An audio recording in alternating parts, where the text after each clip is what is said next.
Welcome everyone to tonight's council meeting, Monday the 10th of March 2023. Could we all stand please for the opening affirmation and acknowledgement to country? Thank you, Councillor Pullivan. Thank you, Mayor Mack. We gather to represent the people of Albury who have entrusted us with this task. May our efforts be blessed with insight, wisdom and common sense. May our personal values give us honesty and courage to serve our community effectively and respect for all. Thank you. Councillor Hudson, acknowledgement to country, thanks. We would like to acknowledge the Wiradjuri people as the traditional custodians of the land that we meet upon today and pay our respects to the elders, past, present and future, for they hold the memories, culture, traditions and hopes of Aboriginal and Torres Strait Islander people that contribute to our community. Thank you. You may be seated. CM2, recording and webcasting of the meeting. This council meeting is being webcast and recorded. By speaking at the council meeting, you agree to being recorded and webcast. Please ensure that if and when you are speaking at this council meeting that you are respectful to other people and use appropriate language. Albury City accepts no liability for any defamatory or offensive remarks or gestures made during the course of this council meeting. An audio recording will be made for administrative purposes. Conflict of interest declarations received by the chair and disclosure of political donations. I have not been made aware of any. Mr. Zagnich. Thank you, Mayor Mack. One conflict of interest declaration received from Councillor Baker, a non-pecuniary less than significant. The conflict of interest relates to Councillor Baker's wife being nominated for a position on the Albury Aquatics Advisory Committee. The item relevant to this is CM 13.3, Albury Aquatic Facilities Advisory Committee, and the action that Councillor Baker intends to take is stay in the chamber and take part in the proceedings. In terms of disclosure of political donations and requirements under the Environmental Planning and Assessment Act, the Act requires that under Section 10.4 that a person submitting planning or applications or submissions regarding a planning application to disclose any reportable political donation and gifts to any local councillor or employee of the council. Reportable political donations include those of or above $1,000. There are no development applications for consideration at this meeting. Thank you, Mayor Mack. Thank you, Mr. Zagnich. Thank you, Mr. Zagnich. And we're up to apologies. Everyone's all accounted for. CM 4.2, attendance by councillors at meetings by audio visual link. Thank you, councillors. Councillor King. I move that council receive, note and accept the attendance of Councillor Gluckin and Councillor Bukowski via audio visual link for the meeting. Thank you. Councillor Callaghan. Happy to second the recommendation. Thank you. Happy to put the motion. All those in favour? Anyone against? The motion is carried. Welcome to Councillor Bukowski and Councillor Gluckin. Okay. I'd also like to welcome our new media officer, Jess Good, who's in the chamber the first time this evening. Good luck with your new role. Okay, so Merrill Minute, there isn't one. Action plan CM6. Thanks, councillors. Councillor King. I move that the following action plans be received and noted. 1, actions complete for noting only. 2, actions awaiting response from external parties. 3, actions in progress. And 4, long-term issues more than 3 months. Thank you. Councillor Bullivan. Happy to second that, Mayor Mack. Thank you. Councillor King, did you wish to speak to that at all? Nothing that I wish to discuss or bring up at this stage. Thank you. Thank you. Just one question from me to the appropriate staff member. In relation to the Eastern Hill Master Plan, could we get an update on what the next steps are with that and where it's up to? Mr. Costello. Mr. Costello.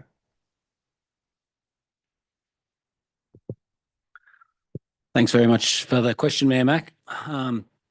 So the due diligence assessments, there's currently 2 due diligence assessments being undertaken for Eastern Hill. One is a biodiversity due diligence assessment and the other one is a cultural heritage due diligence. The stakeholder engagement has been undertaken for both those projects. We expect or anticipate getting a draft report for both of those projects in the coming weeks. We'll undertake some internal review and then work with executive and councillors to bring those reports back to council for further consideration. Thank you, Mr. Costello. Just to add to that, we're in the Aboriginal cultural meeting the other day and they were very happy and asked some great questions. So I'll be providing feedback through the usual channels. Thanks for your work. Thank you. Okay, Councillor King, you didn't wish to speak to that?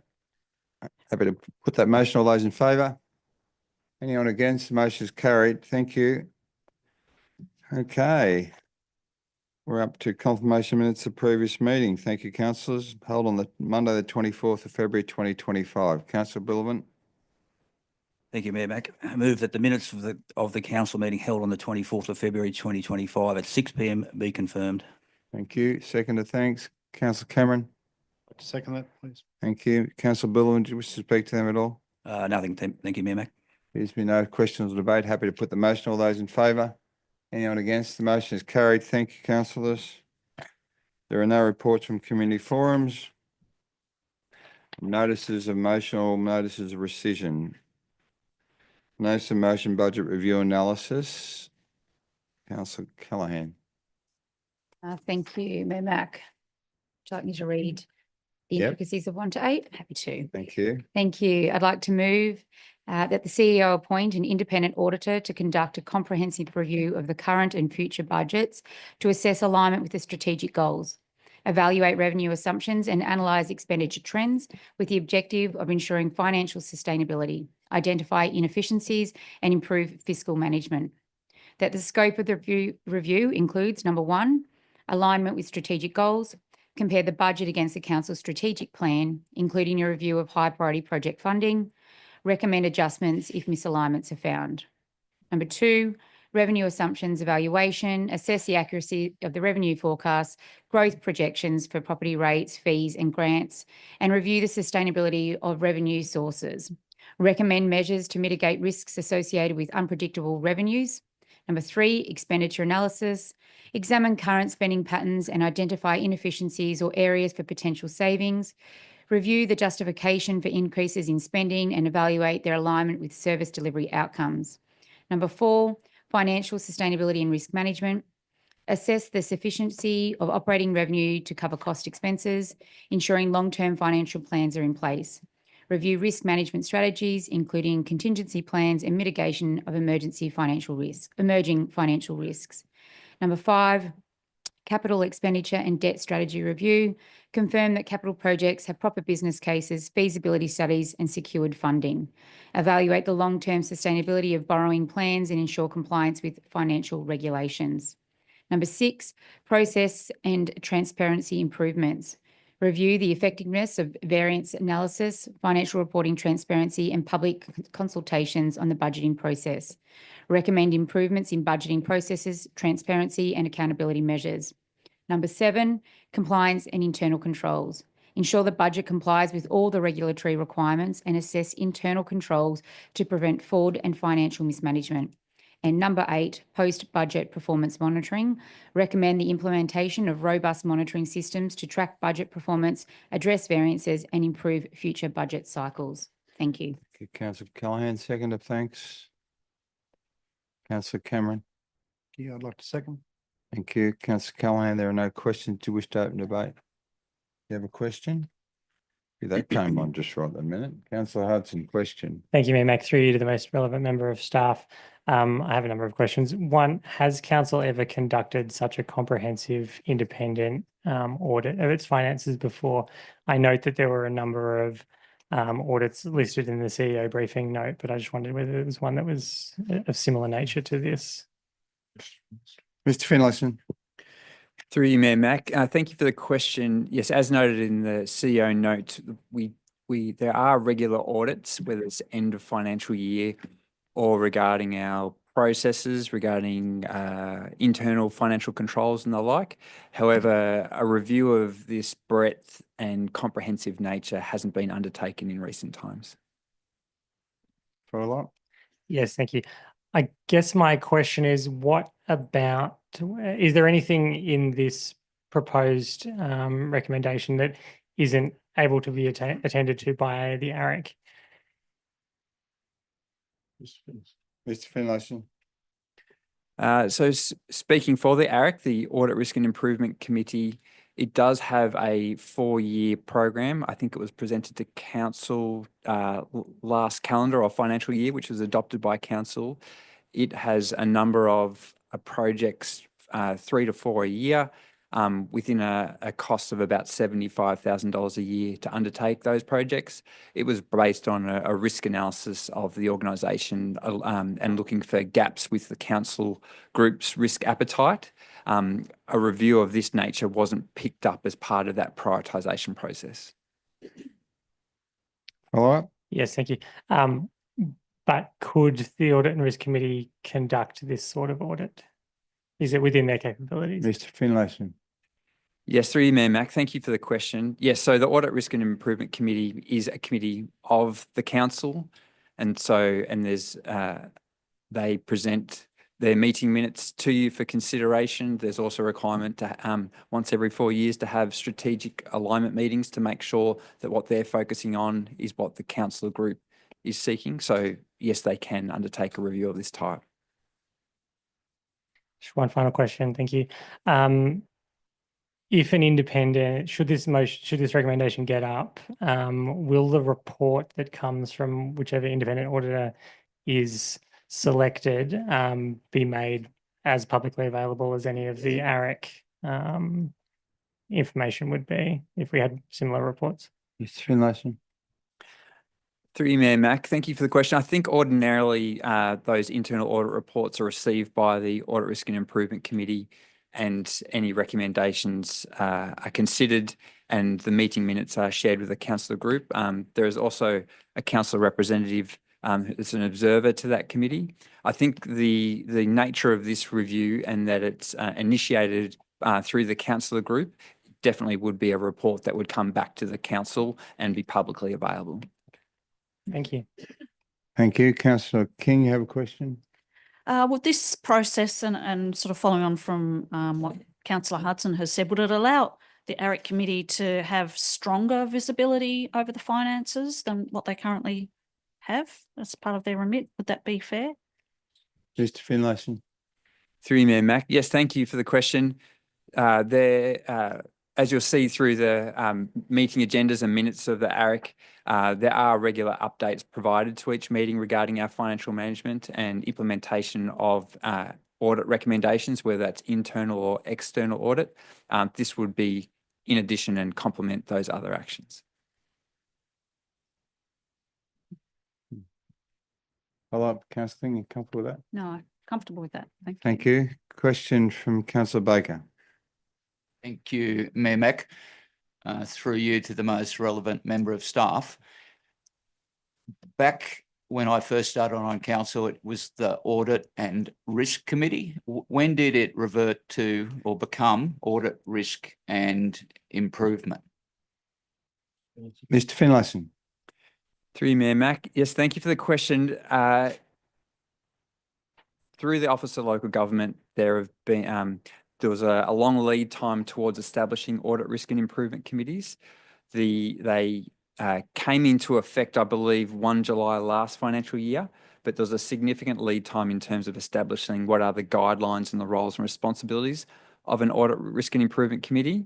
As you mentioned, they've gone through previous iterations, starting off with being an audit committee. And so the updated title is to reflect that expanded sort of focused and remit. So not just a focus on audit, but also risk and improvement. Thank you. Comfortable? Councillor Callaghan, you have a question before you open debate? Yes, thank you to the most relevant staff member. Can you explain how AREC is funded? Thank you. Mr. Finlayson. Yeah, thank you for the question. Through you, Mayor Mac. So AREC is funded in some components through Albury City's council budget. So there's the internal audit program. There's also a fee paid to independent members of that committee. That's funded through council's budget. And there's also separately the cost of the external year-end audit undertaken by the New South Wales Auditor General. Thank you, Mr. Finlayson. No further questions? Okay, Councillor Callaghan. Oh, the light's on. Hang on. Councillor King, question. Just question. Sorry for the delay. Through you to the most relevant member of staff. In terms of the operating deficit, which I understand is where this motion has that sort of lens over. In your view, what are generally the contributing factors to an operating deficit? Mr. Finlayson. Thank you, Mayor Mack, and thank you for the question. Just collecting my thoughts. So our operating deficit includes revenue and expenses, but also some other non-cash expenses such as depreciation expense. So when Albury City, the general fund, so excluding water, wastewater, reported a $20 million deficit last financial year, compared to when Albury City last made a operating surplus in 2019, the biggest contributor to that was depreciation expense. So that's a reflection of the cost of construction increasing at a greater rate than our revenue has been. So that's part of the story. There's also timing of income receipts. The financial assistance grant received through the federal government, the timing of that impacts our year-end results. So that was about a $1 million accounting timing issue. Separately to that, in 2019, when Albury City made a surplus, we did receive some one-off revenue for a contribution for the management of environmental lands of $4 million at that point in time. So that supported us achieving a one-off surplus in 2019. The balance of costs reflect the cost of doing business, the cost of maintaining services as experienced by families in the cost of living, that's gone up over the last 5 years. And so we've had increases in not just contractor costs, but also employee costs to maintain service delivery, which has increased at a greater rate than our revenue has. Thank you. Okay. Councillor Callaghan, do you wish to open debate? Is there no questions? Yep, sure thing. Thank you. I'd like to begin by firstly acknowledging the hard work of the executive team, service leaders and staff in Albury City, and especially led by you, Mr. Finlayson. I know they're working really hard at the moment to reduce our current deficit at $6 million a year, every year for the next 4 years, aiming to break even in 2027. So those efforts are well and truly underway. However, this motion is an important step to ensure that we manage the community's finances effectively. Appointing an independent auditor will ensure transparency and build trust in the way financial resources are being managed here at Albury City Council, especially for our community. The audit will ensure the budget aligns with our long-term strategic objectives, which we're looking and touching on some this evening as well, but directing resources to priority projects and improving our service delivery where at all possible with a new lens on that. The review will assess our revenue and spending, identify potential savings, and help ensure that council finances remain stable and sustainable for the future. And this motion has really come about setting ourselves up in a good position for many years to come, and not just that short-term picture as well. The independent audit will assist identifying financial risks, strengthen our contingency plans, and ensure that we comply with all regulations, which I know we are, but I think somebody else looking at that from the outside can give another perspective. The audit will offer recommendations to improve financial reporting, public consultation, and overall decision-making. And I think our community really need to be part of that conversation around our budget. I know it'll go out to the community very soon to have some input too, but may offer some other insights into the way we can engage with our community there. While the cost of this independent review is significant, I understand that we are doing some at a smaller cost. I think it's a worthwhile investment in our future. Just as individuals and businesses seek financial advice, this review will help us make informed decisions and secure a prosperous future for our community. I believe it's an essential step to continue delivering vital services for everyone in a responsible fiscal decision-making way. And I think giving that additional lens of transparency to our community from someone who's independent is very worthwhile. Thank you. Thank you, Councillor Callaghan. Are there any further speakers? Councillor Glatkin speaking against.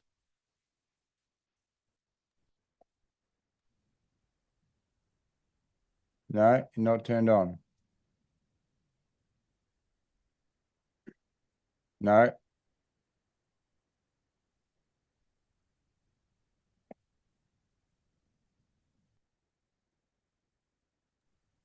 It's saying you're turned on, but there's no sound. Maybe you zoom it, you log out and log back in, and we'll take your questions or your speak. Yep, no worries. Councillor Baker speaking against. Thank you, Mayor Mac. I've thought long and hard about this one. And I even went to the trouble of seeking advice from a previous chair of the Audit and Risk Committee just about some of the categories. And his advice was basically that they're a bit like motherhood statements that we should be already undertaking. So I think we are undertaking it.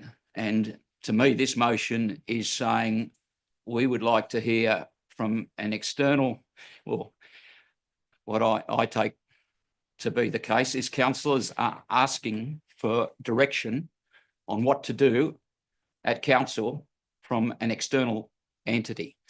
That's the way it appears to me. And then when we get that advice, will they take it? So I think the Audit, Risk and Improvement Committee is already independent.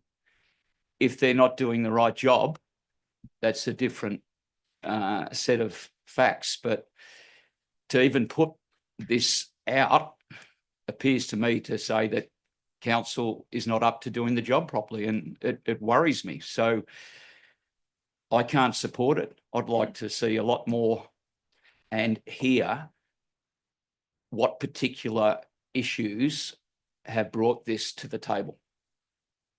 Thank you. Thank you, Councillor Baker. Just checking your sound now, Councillor Glacken. Can you turn yourself on? Thank you. Is that working? Yeah, okay, thank you. We'll get to you in a second. Any more speakers for? Happy to speak for. In relation to this matter, just to give you some timelines as you've requested, Councillor Baker. This particular council in the last 5 years have been running operational deficits, and certainly during that 5 years, our community have been through COVID and certainly been through a whole range of competing interests, including a cost of living crisis. However, our last surplus was in 2019, which was assisted, as Mr. Finlayson indicated, by funds that were provided by the government. But more importantly, a check of this sort has not been conducted on Albury City during my term on council, and certainly it's not about the city or the people in the business not understanding or being able to manage the business. Is about getting independent eyes across the top of the business to understand what that looks like and to provide a clean bill of health, need it be, for the business to continue to operate. I don't believe that we can continue to just do what we do and continue to create deficits on the basis of not understanding what's causing the deficit, and clearly indicating to the staff who are working tirelessly at the moment, trying to find savings in services or capital improvements. Give them some guidance as well that all is well or all needs to change and things need to be able to be done that can change that. So in essence, to my role in this, I spoke with the chair of AREC, Stephen Coates, back on the 20th of February about this particular issue, and he then spoke to the CEO and Mr. Finlayson, indicating my concern. There was some discussion that the councils need to rein in their appetite, which I take really, I'm a bit offended by, because essentially our appetite hasn't been checked or hasn't been tested. So I would ask that this particular process, if at all, we've got major projects that we are looking at in the next budget, one being an aquatic facility at Lavington at the tune of anything from 37 million to 50 million. We've got the Albury Entertainment Centre, which at the moment could be up to 45 million. We've also in tonight's report, it's got $700 million worth of water and waste projects that need to be done by 2030. That's only 5 years away. I mean, they're significant projects and significant expenditure in relation to capital expenditure. And whilst I don't really want to say this, a lot of councils in the state of New South Wales and across the country are finding that they are, through the cost shifting of government and through the cost of living, having to look at special rate variations, as many councils in New South Wales have already done so. We don't need to do that, and we don't want to do that. But if push comes to shove, we need to demonstrate to the community that we are doing everything in our power to understand what it is that is driving our budget and driving the issues with these overruns. And we'd rather a surplus than a deficit. And certainly the community need to understand that we are doing everything in our power to work towards a surplus, as do the people in this business who are working tirelessly to provide us with the services and the support we desire as councillors. We've got a very challenging budget moving ahead, and it's a very challenging time. And I think that, again, the community needs to understand the cost of living impacts every business. And this is one of those unique businesses that provide a range of services and a range of products that no other business can. So, look, I'd rather see it than not see it. And I think it's important that we undertake this check, get a health check done, and make sure that we're heading in the right direction now and into the future. So I will be supporting this motion. Councillor Gladkin, did you wish to open your debate in relation to speaking against? Yes, and thank you. Yes, so I speak against this motion on a number of bases, but primarily because many of the components that are in this list of requirements are actually things that are already being undertaken by our staff on an annual basis. They are already being monitored and reviewed by ARIC, and that's subsequently externally reviewed by our external auditors in conjunction with the New South Wales Auditor General, or indeed, if not by the Auditor General directly themselves.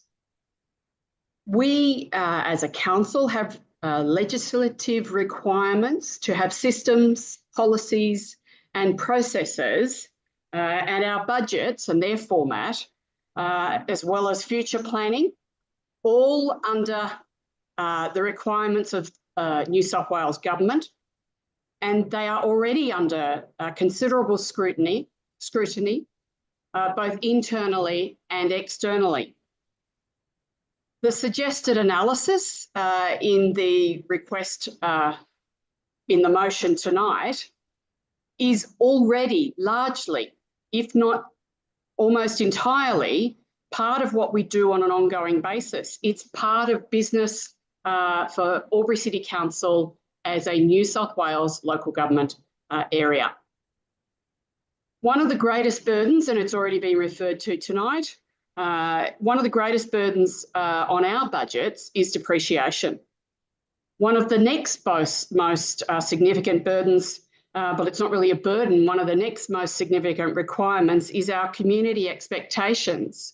But that's also coupled with us as councillors wanting and desiring to add projects, to expand on projects, and with reference tonight, what was previously from a motion from the previous council to replace the Lavington swimming pool with modern facilities, but a similar like for like, so as to not compete with the then proposed aquatics facility, is now something that it has extended.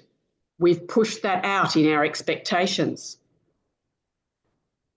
The layers of consultation that we asked, or the reconsultation, we often ask for the increased layers, the enhancement to various scopes, and including the fact that we're often asking our staff and expecting our council to be a part of components that are not actually part of the scope of council, including the responsibilities of other levels of government. We need for our staff, or we need our as councillors, we need us to be enabling our staff to work on the work of council. We need to enable those experts, our staff, to do their job and ensure the systems and processes of council are working efficiently and effectively. And we need to support the ARIC in the work that they do. ARIC has been raised this evening by way of discussion and also questions.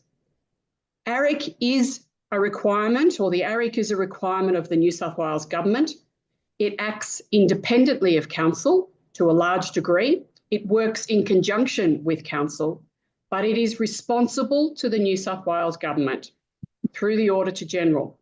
They provide the information that is required by the Auditor-General. The budget, one of the councillors said that we need to make sure that our budget is communicated and consulted on with the community. It is done so annually. This report or this motion tonight does not assist with that, in addition to how it is already being assisted.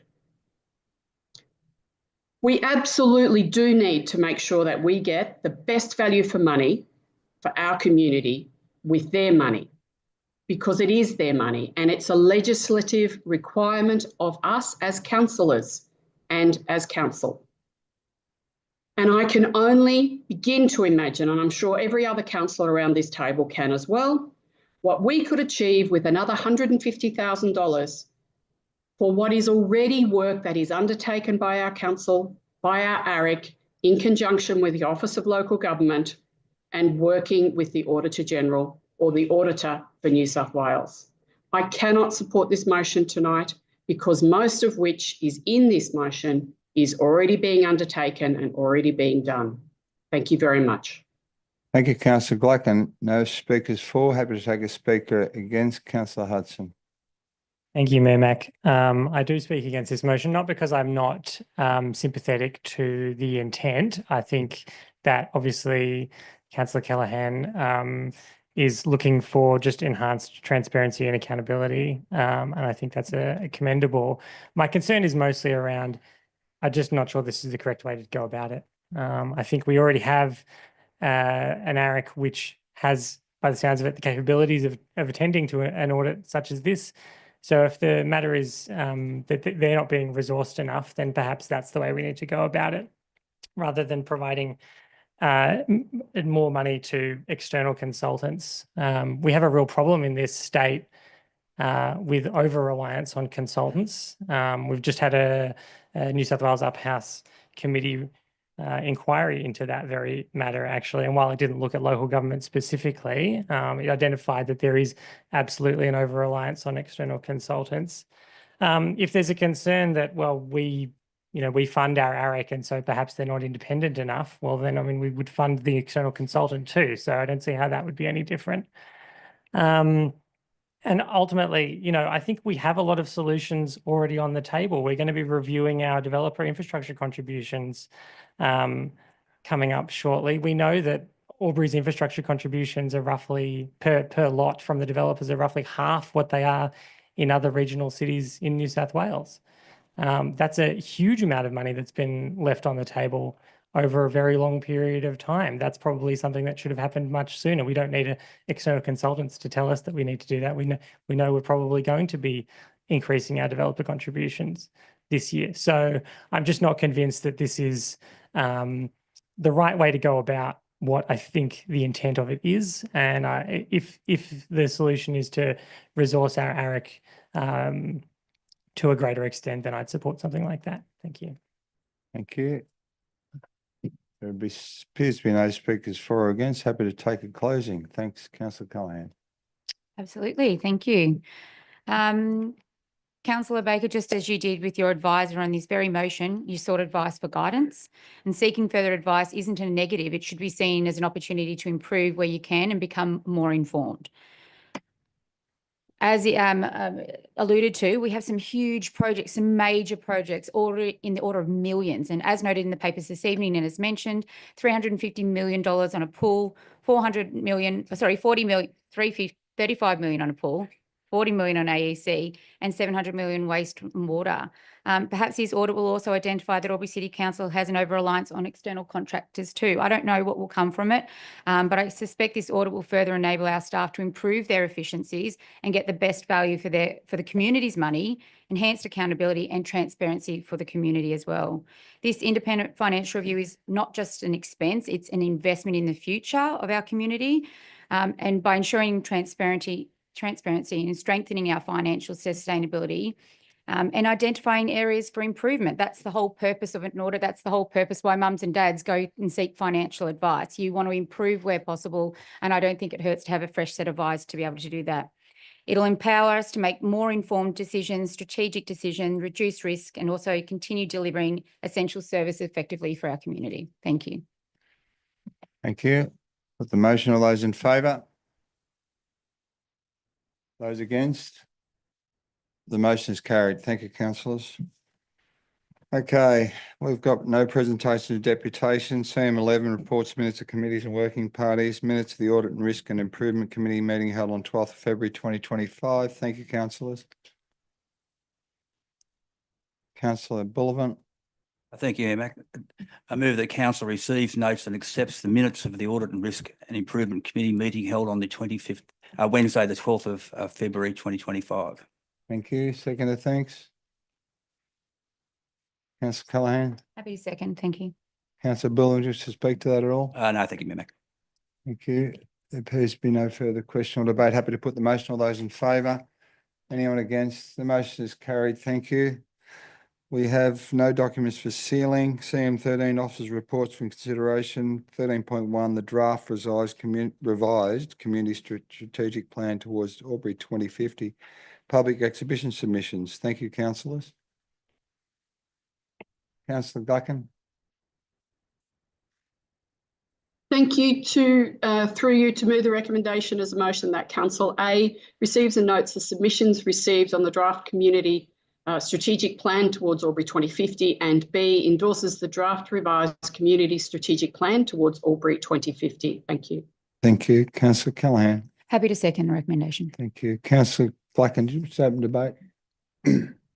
Yes, this is the most important plan that we undertake and that we have as a council, because this encompasses the desires, the aspirations, that long-term planning and vision for us as a community, as council, with our many involved stakeholders. And it is meant to show us the way forward for our community, because during that consultation with our community, they have told us what they want.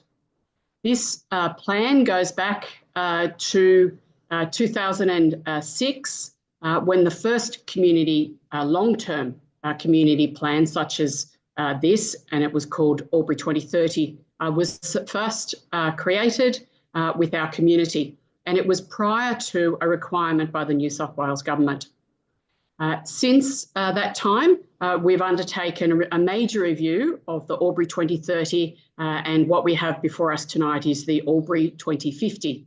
At the moment, we're asking our community to provide feedback to us on the minor revamping of what was the 2050 to the plan that we have in front of us here. There are no significant or major changes from the most recent version, which is only a couple of years old, to this version being put out for consultation now. It's being consulted with the community at this stage because we have a new council. I look forward to hearing feedback. Oh, sorry, the submissions have been received. The community have provided us with the feedback and have confirmed what was in the plan, and that is that there are no significant changes. Thank you. Thank you, Councillor Gluckin. No speakers against. Speaker for, Councillor King. Just to highlight the inclusion of a specific strategic action under the caring community theme for our ageing community. It was certainly something that myself and a couple of other councillors had referenced that may just be something that perhaps hadn't been fleshed out enough.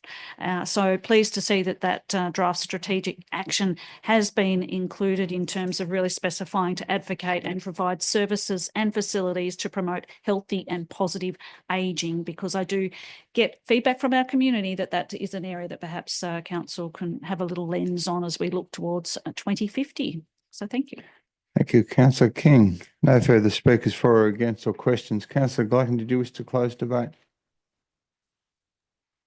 No, thank you. Happy to put the motion. All those in favour? Anyone against? The motion is carried. Thank you, councillors. 13.2 draft Lavington Swim Centre redevelopment concept plans public exhibition. Councillor Cameron. Thank you, Mayor Mack. I'd like to move that Council A receive and note the Canvas Projects Lavington Swim Centre stakeholder engagement and concept design reports. B, endorse the Lavington Swim Centre preferred concept design (brackets) stage 3 close brackets and long-term master plan incorporating stage 4 close brackets that will guide the future development of the site for public exhibition for a period of 28 days. C, consider incorporation of the revised cost estimates for the Lavington Swim Centre redevelopment, as well as provisions for eliminating the culvert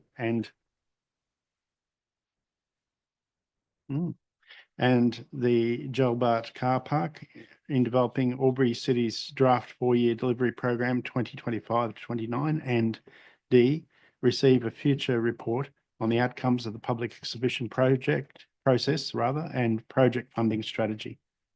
Thank you, Councillor Cameron. Looking for a seconder for that motion. Thanks, councillors. Councillor Bilvan. Happy to second that motion, Mayor Mack. Thank you. Just waiting for the screen to reflect the motion before we continue. It's the amended components. Stage 3, stage 4. Thanks. Okay, Councillor Cameron, do you wish to open debate? I shall reserve my right to reply. Thank you, Mr. Mayor Mack. Thank you, Councillor Cameron. Are any speakers for or against on this motion? Thanks, councillors.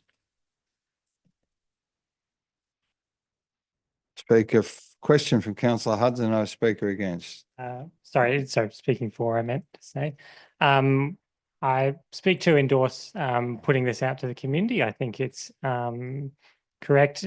I do have concerns with Councillor Cameron's amendment. I'm sure that this in the future, well, because it's obviously an additional cost over stage 2.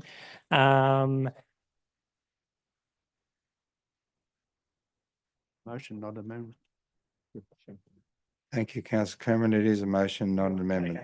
Councillor Hudson. Point taken. The motion or the recommendation appears differently to that we were seeing motion in the business paper. Stage 3 is obviously a more complex and more expensive beginning stage than would have been stage 2. And I look forward to Councillor Cameron never complaining again about cost overruns on any other project. Apparently, we're happy to spend this. No, but look, to be serious though, Lavington obviously needs a new pool. I do have real concerns that the community is going to see the cost estimates associated with this stage, and they are going to balk at that. And there was nothing wrong with the original one that appeared in the business paper at stage 2, because it allowed the community to speak to stage 3 and to stage 4. But look, we have to be serious. We're having a discussion about how dire council's finances are in. Stage 2 was a $35.9 million estimate. I can't think off the top of my head what stage 3 is, but I'm fairly certain it was in the $40 million range, if not $45 million. We've set aside $14.3 million in the budget for us, and we've apparently applied, we don't know whether we're successful yet, for $5 million in additional grant funding. That means that we have, off the top of my head, 26.6 million shortfall for stage 3, meaning our total spend would be around the $36 million mark if we're successful in achieving that grant funding. This is a very serious amount of money. And I guess my concern is that once again, at the last minute, before we're going to a community consultation process, that we have what somebody could potentially categorize as meddling, which will colour the process once again. But in any case, Lavington obviously deserves a new pool. It deserves a 50-metre pool. And I look forward to hearing the community's feedback. Thank you, Councillor Hudson. I have a speaker against, but I have a question. Councillor King. I'm just wondering, is our community, although as this motion as it presents now has concept design stage 3, will stage 1 and 2 options still be part of communities? Will they have access to view those options as well? Mr. Glass. Thank you for the question, Councillor King, and through you, Mayor Mack. Yes, all the papers will be put on public exhibition. It's our intention. Thank you, Mr. Glass. Happy with that? Yep. Thank you. Question from Councillor Baker. Councillor Baker. Thank you, Mayor Mack. I've actually forgotten my question with all the activity going on. I'll wait for Councillor Glacken to have her say, and then I'll speak against. Councillor Glacken, have you got a question you're speaking for or against? Against. Thank you. Thank you. Yes, I'm speaking against this motion from Councillors Cameron and Bullivant on the basis that it is different, on a couple of reasons really. It's different to the recommendation from our staff. It is different to that which was part of or that formed the majority of our report, notwithstanding it is a further concept on. It is something that our community has had their waters muddied out at Lavington at the swimming centre a couple of times now. And I cannot support the concept of going straight to stage 3. I, however, support the concept of us putting this to our community for community consultation. And I think we should be, and I would support someone moving an amendment that we endorse along the lines of B, endorse the Lavington Swim Centre preferred concept designs stages 1, 2, 3 and 4. That will allow our community to provide us with feedback on on the potential of the Lavington pool being built on any of those stages and allow for any of those stages to have subsequent stages added on. That would be much better community consultation. Perhaps someone in the chamber tonight might be able to move that way. I cannot support this motion as is before us because it doesn't include what was council's previous determination, or the previous council's determination, that the Lavington Swim Centre would be rebuilt, refurbished, along the lines that it would be a similar or like for like, except that it would be brought into best practice modern standards. It also included that we would maintain the Albury and the Lavington pools. This motion is moving the Lavington pool into something that was not previously envisaged, cannot be funded currently, and would preclude us being able to work towards the regional aquatics facility, noting that the regional aquatics facility would be available for use all 365 days of the year, would include the much needed and significant component for our community of therapy water. It would allow our community to undertake Learn to Swim 365 days of the year. And we have heard from swimming consultants and swimming teachers that children don't want to learn to swim outdoors in the winter. The previous council acknowledged that we needed more water, we needed therapy water, and we needed all year round swimming.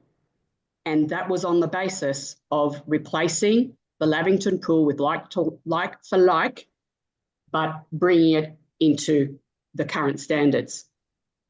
I do not agree with the current draft plans.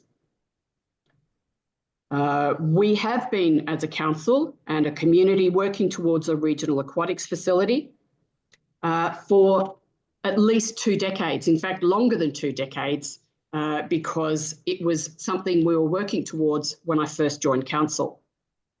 Council has currently allocated $14.5 million for this work to be undertaken. We know that even stage 1 is significantly more than this. The scope creep brought in by Councillor Cameron from a motion in November is not consistent with what was consulted with our community previously. I do have concerns with, again tonight, the motion again being different. The Regional Aquatics Facility and the Lavington Pool and the Albury Pool are all needed because we need to increase the amount of water that we have available for swimming, for lap swimming, learn to swim, water polo, and in our report it is very clear water polo requirements are increasing in as much as we have so many people wanting to play it. Water play and also that much needed therapy water. We've also heard, with reference to another report tonight, that we have an increased ageing population. They need therapy water. Young people often need therapy water as well. We cannot allow this motion to be reworked again. We cannot allow the rework of and renovation of the Lavington Pool to derail or limit our progress towards the Regional Aquatics Facility. Our community have told us very clearly that they want us to have more water. They want us to be able to swim 365 days of the year. They have told us that they need therapy water. The community consultation with reference to Lavington has told us that. I cannot support this and can only urge someone in the room, another councillor, to move an amended motion. Thank you. Thank you, Councillor Gluckin. I have several questions and a speaker for. Councillor King, you were first. Through you, Mayor Mack, to the most relevant member of staff, what are the risks in putting concept designs without having a preferred concept design out to the public, as has been suggested by Councillor Gluckin? Mr. Glass. Thank you for the question, Councillor King. And yes, there would be risks associated with not being clear as to what the preferred concept is. This is a staged master plan approach that has been presented to council with stages 2, 3 and 4 in there. So it would be, we could amend the exhibition to allow for emphasis that should this resolution get up, that stage 3 would be the preferred by council for public exhibition. But yeah, in most cases that would be a significant risk, but the way that this report's been written and the way that the papers have been presented, we could make it clear that should council resolve to support stage 3, we could put it on public exhibition to highlight that stage 3 is the preferred concept design. Comfortable? Thank you. Question, Councillor Callaghan. Thank you to the most relevant staff member. On the report provided by Canvas on page 6, which outlines 1.2, the concept design stages, and I think that's probably going to be of most interest to the community, which has stage 1, the cost, stage 2, the cost, and has the pictures of the options that the community will be looking at. Can you please just clarify also for community's understanding, stage 2 in the page, it's on page 6 says it's 35.9 million project costs as a standalone stage, and then below it, it has $32.2 million for construction, I think it's supposed to say contract sum. Can you please explain the difference between those two different numbers, please? Mr. Glass. Yeah, sure. And I'll refer to Appendix 10, which is the quantity surveying report. And it goes into significant detail as to each of the lines that are itemised for the costings. Mhm. But the 30.2 is that, yeah, as you say, the total contract sum that excludes the construction contingency, which is 10% for the project, and then it also excludes consultants' fees and other headwork charges, etc. Thank you, Mr. Glass. Thank you, Mr. Glass. Speaker against? Speaker for, Mr. Zachnich. I don't know that you can though. Sorry. Okay, speaker against, no speakers for. Councillor Baker. Thank you, Mayor Mack. Well, I wasn't ready for the change, but it doesn't alter anything I've got to say here. I'm speaking against the motion. Quite simply, we can't afford it. I know we seem to be able to afford some things if it suits some councillors and not other times, and this is a real test, and I'm very interested to see what is going to happen. We've budgeted for $15 million for the replacement of the Lavington Swim Centre. The project has blown out prior to this add-on, and without the car park and without covering the drain, the project had already blown out 20 million. The community at Lavington have asked for an outdoor lap swimming pool with grounds ideal for community and learn to swim. It's a simple request. They want a local pool that they continue using, that they can continue using the way they've been using Lavington. What they are presented with is way over what we need. It is also still outdoor. It doesn't overcome most of the problems we have with an all year round 365-day aquatic facility that actually runs at a profit. This will lose money hand over fist. The councillors that put this on the table originally have very, very debatable credentials when it comes to aquatics. I haven't seen any of them at a pool. They are not part of that community. And quite frankly, I'm worried about where this is heading for this council. And we've already asked for an external audit. What if they come back and say, you're wasting your time, councillors? Where do you go then? I worry where we're going as a councillor group. What we have to do is go back to the drawing board and cut our cloth to what has been budgeted for, which is 15 million, plus potentially 5 million for a grant that has been put out there as a potential. We talk ad nauseum about fiscal responsibility, but when it comes to walking that talk, our councillors have just put up the white flag, and I don't think the community is going to put up with it. Put this out there and say we're about to spend 50 million at Lavington, where the expert advice has said over and over again, that's not where you put a regional facility. It's over-capitalising on Lavington. It's forgetting about what's going to happen at Thaguna. It is not building something that will have 5-6 times the amount of people swimming, learning to swim all year round. It doesn't cover off what we need. And it just seems to me like it's amateur hour in here at the moment. So thank you. Thank you, Councillor Baker. Councillor Gluck, you have a question? Yes, I've got a few questions. Through you to the most relevant member of staff. My first is Splash Park is included in this proposed development as we're debating tonight. There is also currently a proposal, and significant work has been progressed towards a splash park in Oddies Creek.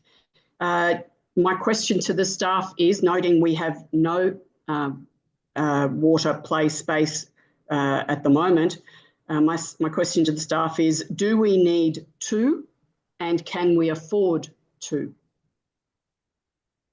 Mr. Glass.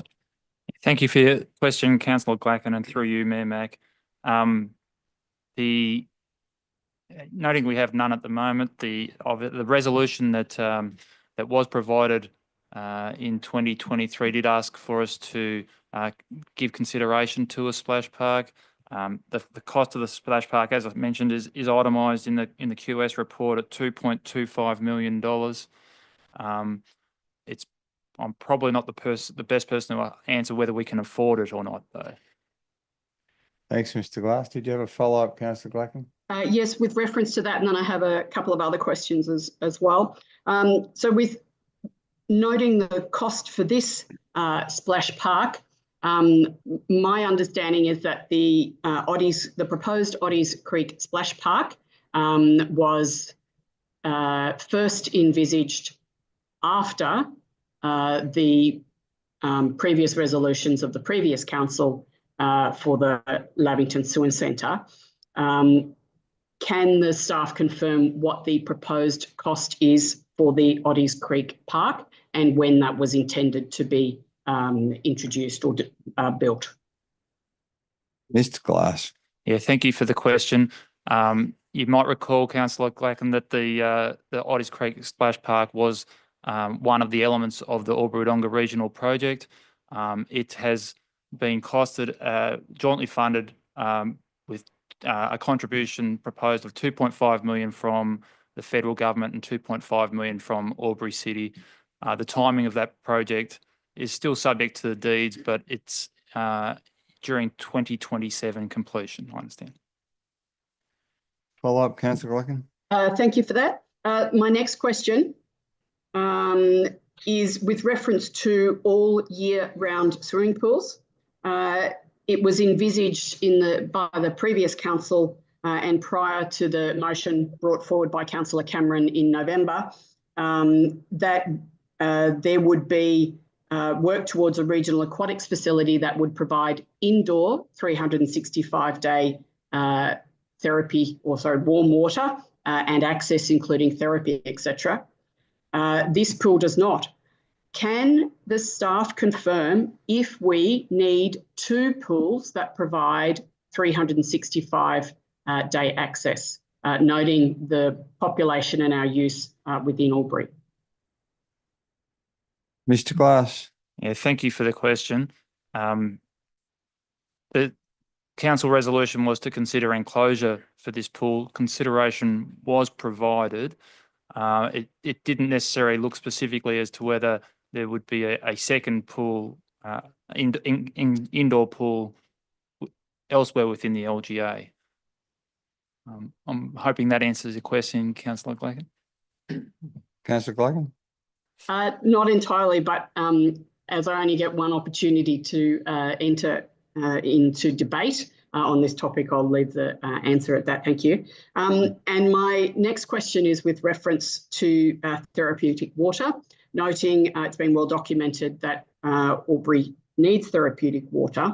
My understanding is that the Lavington proposal will not enable for therapy water as one would envisage, even though it is warm water, and that therapy water could only be included if we were looking at an indoor aquatics facility. Mr. Glass? Thank you for your question, councillor Glacken. You are correct. It's not a therapeutic pool that's proposed at Lavington, and yes, most therapeutic pools form part of an indoor facility. That's correct. Thank you. Yep. And can I circle back to the splash facility with one more question, Mr. Mayor? Certainly can. Thank you. With reference to the splash pad, the report refers to flexible operation and it references being able to access both internally or externally. But the dotted line or the hashed line on the actual draft plans seemed always to have that facility within the pool. Have I misunderstood those references. Mr. Glass. Yeah, thank you for your question. No, you haven't misunderstood the reference. So yes, the boundary of the pool fence does enclose the splash pad inside the pool area. But you're quite right that it would be relatively simple to move the boundary fence so that the splash pad was external, but the recommendation is for it to be internal within the enclosed pool area. Thank you, Mr. Glass. Councillor Clacken. Yeah, just clarification on that. So the way I read the report and the supporting documentation was that it would be interchangeable. Seeking clarification that it is one way or the other, or is there a third option that would enable interchangeable between the two? Mr. Glass. Thank you. For the recommendation was that the splash pad be included inside the pool, but during the design, you can see it's on the edge of the actual pool area, and it wouldn't be overly difficult to have both an internal fence and an external fence that would allow it to be interchangeable. But no, the recommendation is that it's enclosed as part of the pool precinct. Comfortable? Thank you. Thank you. Question from Councillor Bullivant, then over Speaker 4. Councillor Bullivant. Thank you, Mayor Mac, through you to the relevant member staff. Yep. Timelines on our pools, life expectancies and things like that. Where are we situated? So Albury, for instance, I think from the last conversation I had may have been 12 years timeline. Lavington Pool built in 1967 in a state of repair. What sort of timeline have we got before we need to actually get in and do some hard yards in that area? Mr. Glass. Yeah, thank you for the question, Councillor Bullivant, and through you, Mayor Mac. As the report highlights, we had a condition assessment done almost 12 months ago, or a fraction over 12 months ago in February last year, that highlighted that the Lavington Pool had 2 more seasons associated with it. We've thought we've taken from an operational perspective, we've taken the decision to engage another condition report at the end of this pool season. So at the end of March, we'll be doing a further condition report on the Lavington Swim Centre, and we can share that information with council once we've got that report. My recollection of the condition report at the same time from Albury Swim Centre was that the current life exceeded 10 years. Comfortable with that? Thank you. Question from Councillor Bukowski. Thank you, Mayor Mac. To the most relevant member of staff, I just sort of take issue with the wording of this motion, specifically with part C, where it says consider incorporation of the revised cost estimates for the Lavington Swim Centre redevelopment. Is there any way that we absolutely unequivocally can incorporate the revised cost estimates rather than just considering incorporating them? Mr. Glass. Thank you for the question. Councillor Bukowski, and through you, Mayor Mac, yes, there is. You can make the resolution more direct if you like. We thought from a council staff perspective, it would form part of the budget recommendation. Councillor Bukowski, do you receive that? Yes, thank you. Okay, Councillor Callaghan, do you wish to speak for or? I'd like to propose an amendment, please. Thank you. What is your amendment? I'd like to make an amendment to B, so leaving A, C and D as is, but I'm open to some feedback from Councillor Bukowski around C, which she's just discussed. I think we're missing the point here tonight. This is a draft. It's going out to public exhibition. We're not the decision-making body tonight on this, although it's been very informative, the debate. I would like to change B, and it says in the papers for the community when it goes out to consultation what the preferred is. They can then make up their minds about what they want. So I'd like to change B, please, to place the draft Lavington Swim Centre redevelopment on public exhibition for 28 days. Thank you. Clarification. Yep. Can I ask, is that the entirety of your amendment to B? Yes. I was open to feedback on C in regards to the considering incorporation. As a substantive motion, I would be accepting of a amendment that changed C to eliminate, consider and incorporate. So incorporation of the revised costs Okay, as foreshadowed by councillor Bogarski. thank you. And can I further clarify that you seek to eliminate in your amendment expression of an endorsement or a preferred position? Yes, it's just going out to public exhibition for 28 days. We will be endorsing that when we get the community feedback to see what the public want. That because I'll explain in my final statement in response why, but I couldn't accept that, I'm afraid. Well, councillor Callaghan is proposing that amendment, so can we have the amendment put up, please?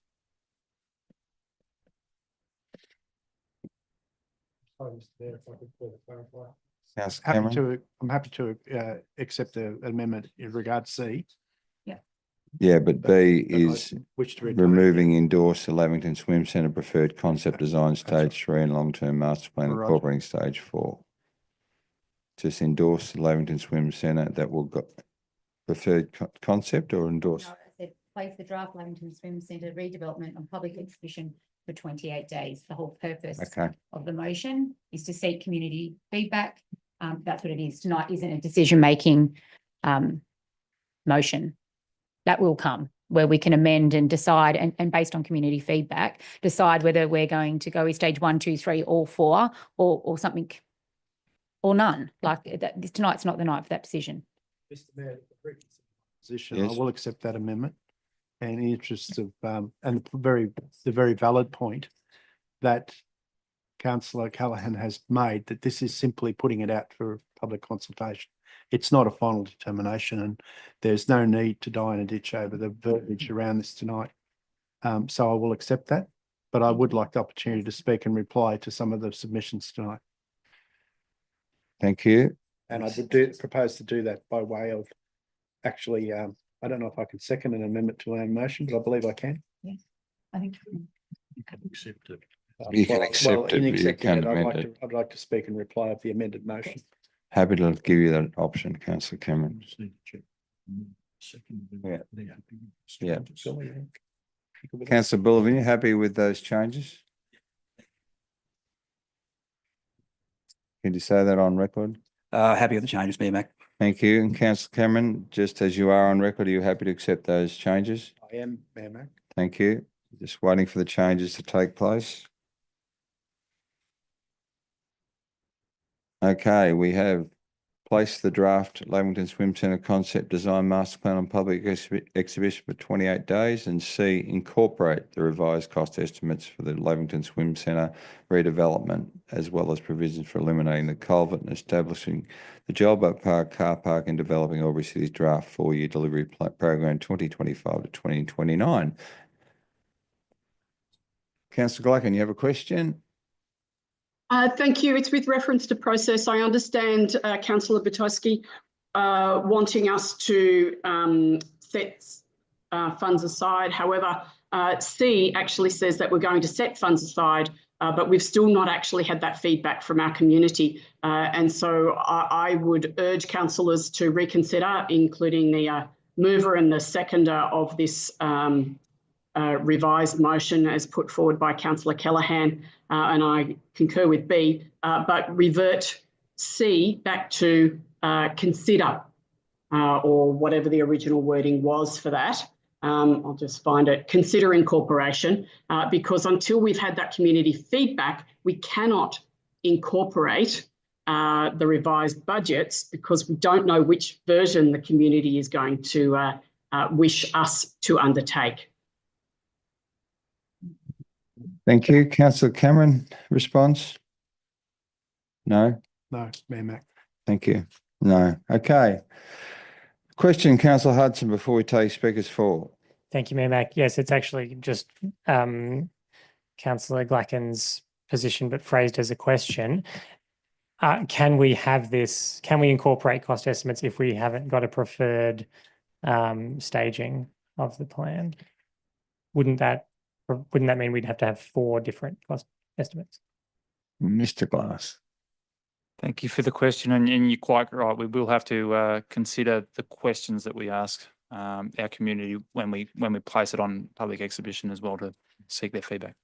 Sorry, just to clarify, I meant with regards to point C, incorporate the revised cost estimates, because we haven't specified, and I support the amendment as it is, but because we haven't provided a preferred concept design, what impact does that have on incorporating the cost estimates into the 4-year delivery program?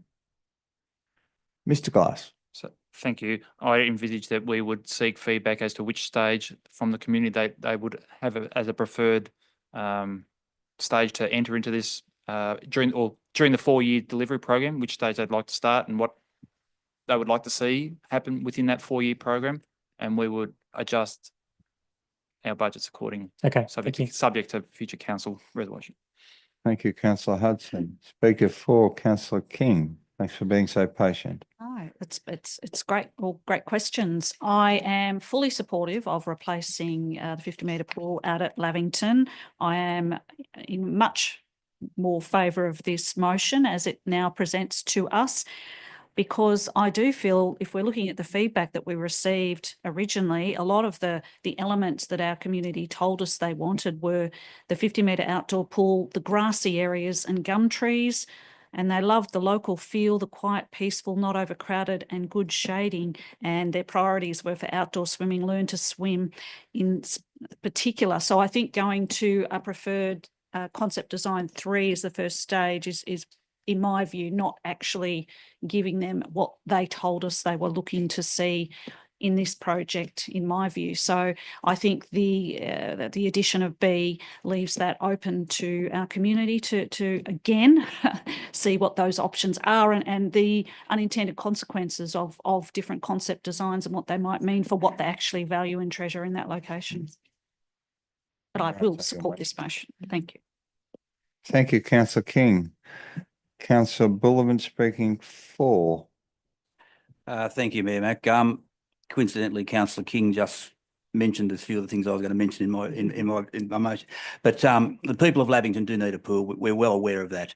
And I do agree with councillor Baker's some of councillor Baker's sentiments tonight about the cost explosion. So we've really got to get this particularly right on behalf of our community. It's a big investment for our people, and with a growing city, Lavington, North Albury, Thurgoona, people are looking for water. I get that, and we've got to make this right on behalf. So put it out to our citizens and see what they come back with the feedback. But overall, I think it's a good project, but I'm very, very cautious of the dollars and cents part of it. Thank you, councillor Bullivant. Speaker 4, councillor Hudson. Thank you, Mayor Mac. I do speak in support of this amended motion. I think councillor Callaghan's amendment is actually very sensible. I think it's excellent that we can give the community the direct opportunity to speak to their preferred stage without leading it, basically leading the survey or providing possibly the perception that we've actually already made up our minds when we haven't. Certainly, if everybody comes back and says we want stage 4, it's still on us as councillors to weigh up that against the financial position of the council and make our decision. But it's absolutely correct. I think that the community can give their preferred staging, and I look forward to seeing what they come back with it to us with. Thank you, councillor Hudson. We have no further speakers for or against. Happy for councillor Cameron to close debate. Councillor Cameron. Mayor Mac. I'd like to reiterate the very sound point made by councillor Callaghan that this is not a final determination tonight. This is a process motion to put out to our community to seek their views.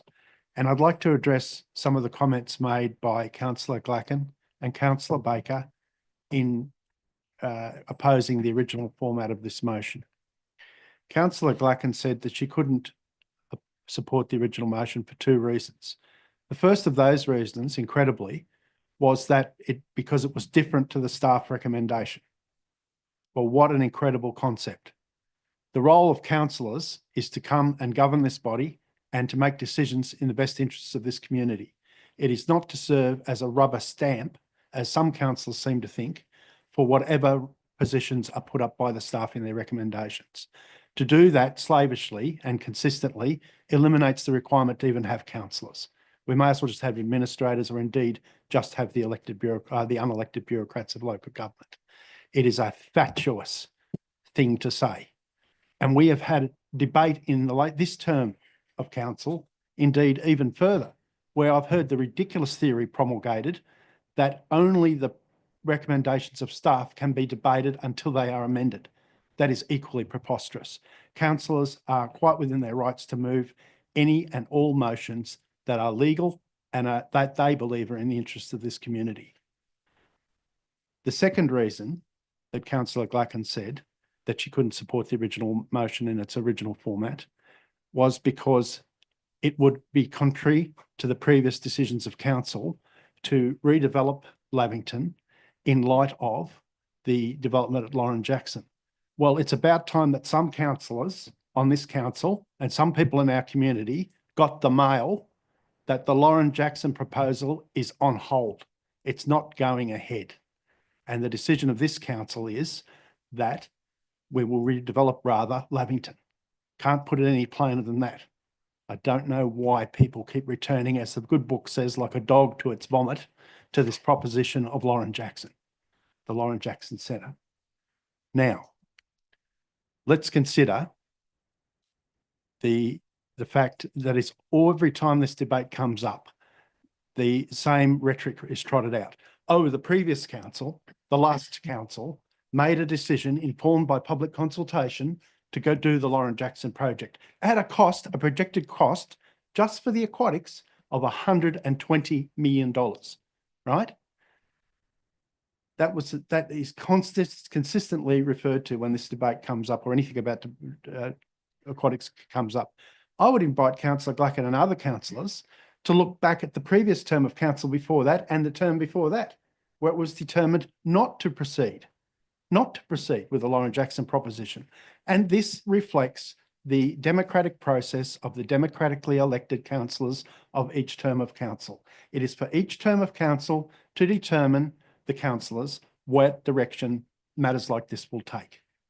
The idea that it's somehow unfair, that it's not sportsmanlike, or some cheating is involved in reversing a previous decision of council, which was in itself a reversal of a previous position of council, is absolutely ridiculous. And it cries like a child, like a spoilt child complaining about losing a match of some sporting type, rather than good governance.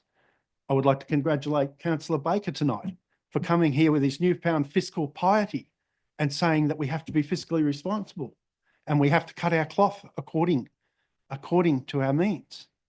Where was this fiscal piety last year when we were discussing the Lauren Jackson proposal, where he asked the question of staff, isn't it true that the estimation is only $120 million because of all the basketball stuff, quote unquote? And of course was corrected. The major advocate for the Lauren Jackson development didn't know how much it would cost, how much it was estimated to cost. And the staff indicated, no, the $120 million is merely the aquatics component. Will this development at Lavington be expensive? Yes, it will be expensive. Will it be anything like as expensive as what has been mooted and advocated for Lauren Jackson? No, it will be much, much less, possibly even as much as a third. That is all I have to say. Thank you, Mr. Mayor. Thank you, Councillor Cameron. Happy to put the motion. All those in favour? Anyone against? The motion is carried. Thank you, councillors. Okay, Albury Aquatic Facilities Advisory Committee, Community Representative Expression of Interest. Councillor Hudson. Thank you, Mayor Mack. I move that Council A receives and notes the contents of this report. B, endorses a minor change to the Albury Aquatics Facilities Advisory Committee Terms of Reference Attachment 1 to allow Council to appoint an access and inclusion representative to the committee, and C, endorses 2 community member representatives and 1 access and inclusion representative on the Albury Aquatic Facilities Advisory Committee as follows: Stephen Mamooney, community representative; Jason Batters, community representative; and Joanna Smith, access and inclusion representative. Thank you, Councillor Hudson. Councillor Glacken. I'm very happy to support those changes. Thank you. Councillor Hudson, did you wish to open debate on that item? Yes, thank you, Mayor Mac. Just to say that obviously aquatics is an issue which has is of great importance to many people in the community. I think as a council and as a community, we were lucky to have quite a high number of quality applicants to the advisory committee, and I look forward to working with the representatives as the council representative on the committee. Thank you, Councillor Hudson. Speaker against, Councillor Cameron. I'd actually like to move an amendment. Yes, Mayor Mac. Councillor Cameron, your amendment? And my amendment is simply in C to replace the name of Stephen Mamooney, Community Representative, with that of Brett Sidney Eames. Thank you. So we'll just put this amendment on the screen if we could, please.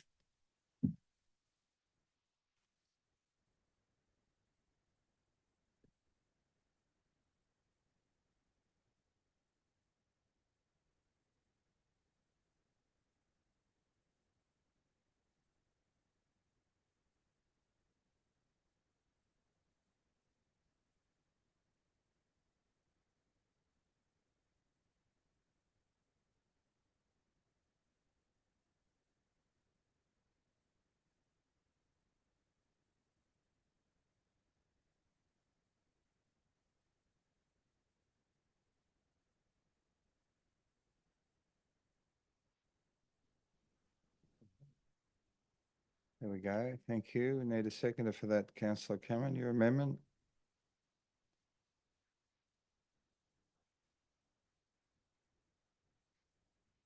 Councillor Callaghan, Happy to second to Councillor- hear the reasoning behind it. thank you. Councillor Cameron, you have a seconder. You can speak to your amendment. Thanks. Thank you. Very simply, I think it is time for renewal. It is time for a refreshed approach. It is time for a change of representation to better align with the changed direction for the provision of aquatic facilities, which has been determined by this council late last year. Thank you. Speaker against, but two questions. Councillor Callaghan, you have a question? Thank you, through you to the most relevant staff member.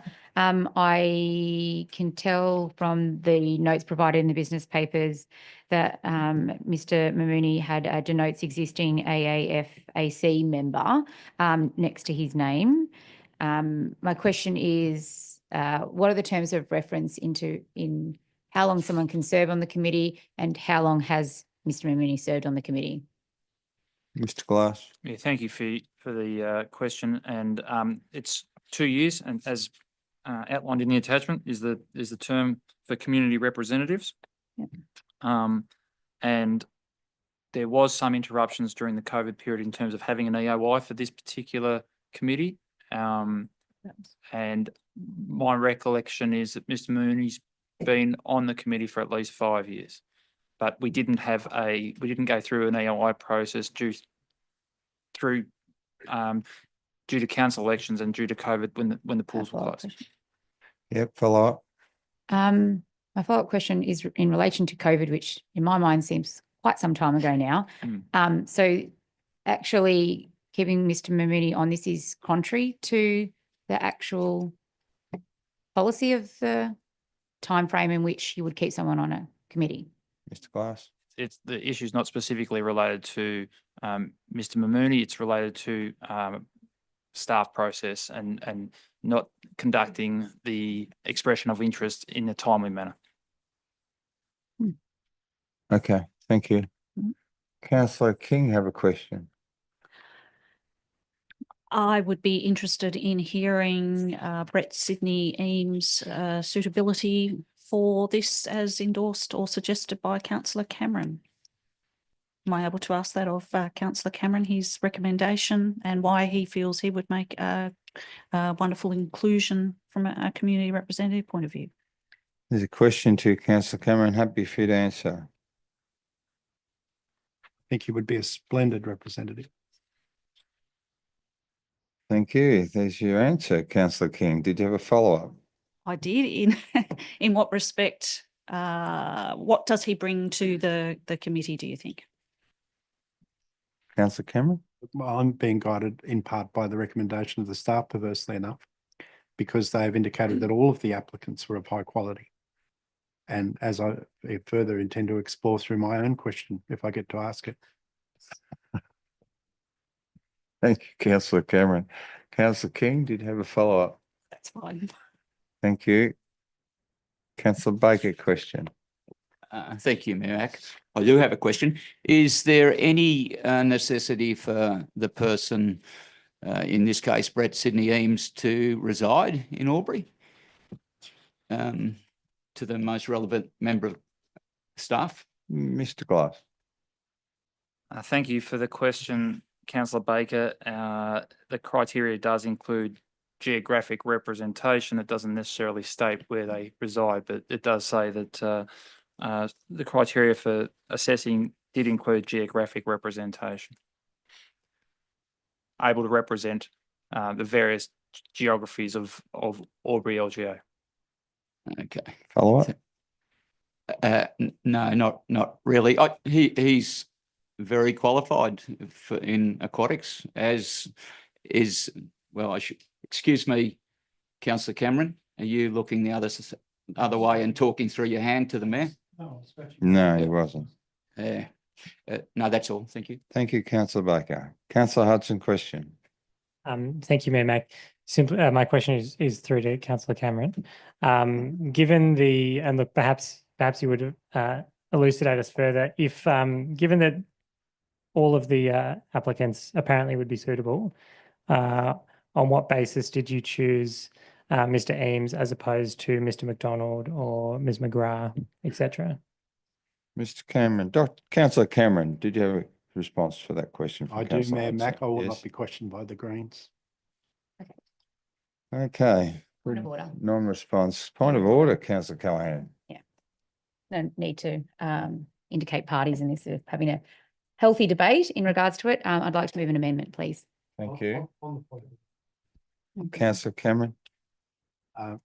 We need to deal with the amendment first. We need to deal with the point of order first, respectfully. On the point of order. Yep. Councillor Hudson is an publicly endorsed member of a party. Yep. As am I. That is a statement of fact. Secondly, I'd remind councillors, before this becomes contagious, as it appears to be, that councillors are under no obligation to answer questions from fellow councillors. Thank you. We rule on the point of order now. Correct. You are correct, councillor Cameron. Thank you. Okay, so we need to deal with the amendment, councillor Callahan, before you deal with any other business. And we've got a speaker against, councillor Glacken, speaking against the amendment. Councillor Glacken? Sorry, so I can speak against this motion with Brett Sidney Eames included. An amendment?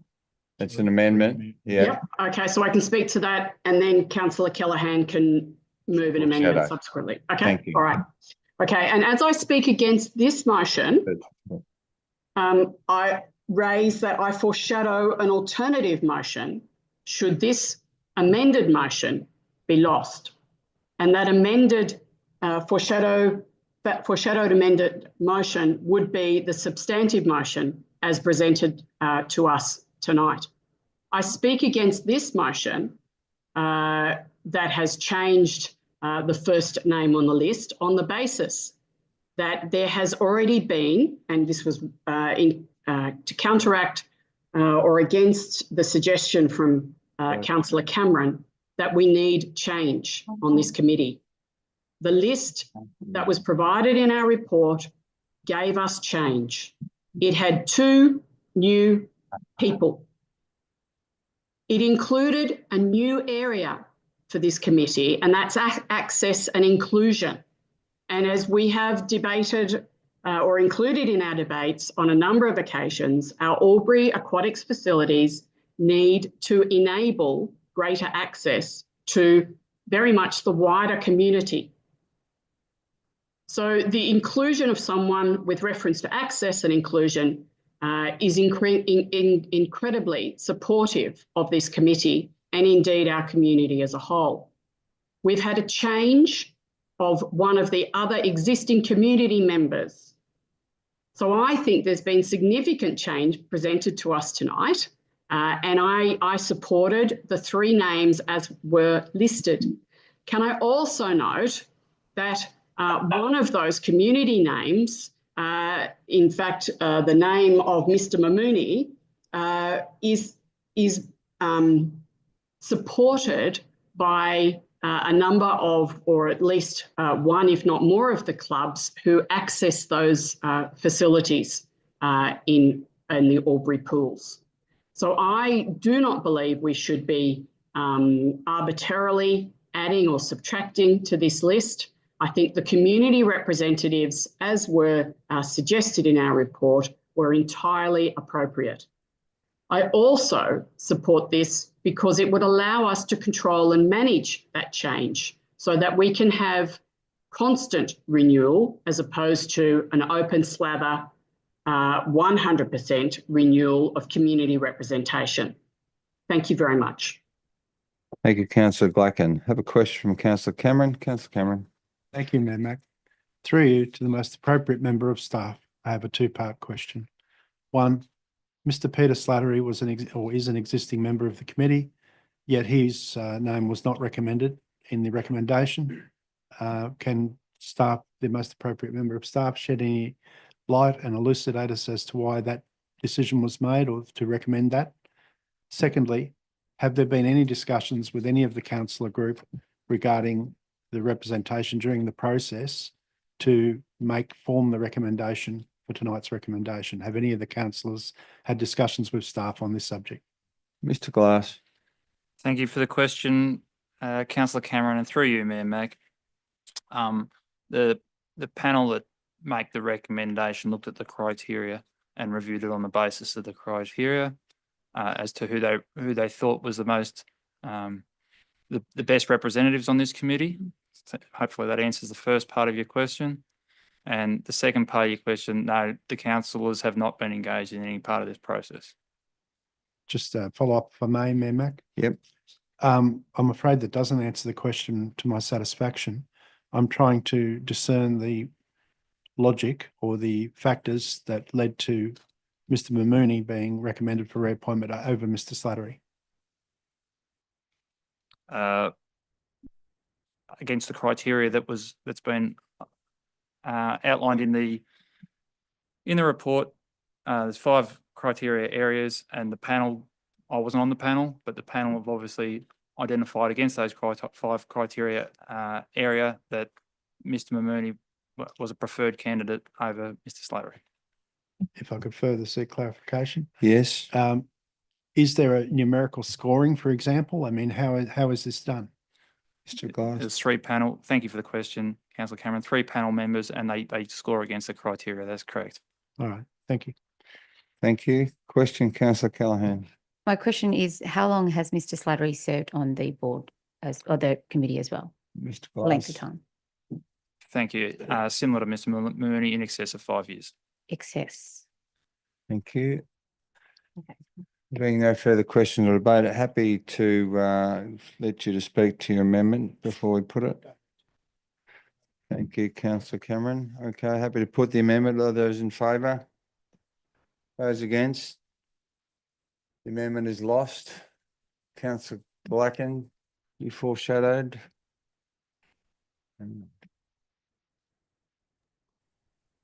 Thank you. Through you to move the foreshadowed alternative motion, and that be that Council A receives and notes the contents of this report, endorses a minor change to the Albury Aquatics Facilities Advisory Committee terms of reference, attachment 1, to allow Council to appoint an access and inclusion representative to the committee, and C endorses 2 community member representatives and 1 access and inclusion representative on the Albury Aquatic Facilities Advisory Committee as follows: Stephen Mamuni, community representative; Jason Batters, community representative; and Joanna Schmidt, access and inclusion representative. And I look forward to a seconder so I can speak to that. Yes, Councillor Glacken, that would appear to be the same as the original motion as represented on the board now. Yes, as foreshadowed. it would be the original motion. Thank you. Okay. So we do. Councillor Hudson, did you wish to open debate on the original motion? Thanks. Yeah. No. Okay, Councillor Callaghan, did you wish to propose something? I did. I'd like to defer the motion here this evening. I think there's some inconsistencies with what the committee expectation is for duration with some other applicants that have put forward as well. So we've got one candidate in excess of 5 years, another one similar in excess of 5 years. I think there's some questions around. So did that. you wish to defer I would the like to motion defer before the you debate motion. it? Yes, please. I'd like to defer the So the motion. council defer the motion. Yeah. Defer the Defer matter. the matter. Yes.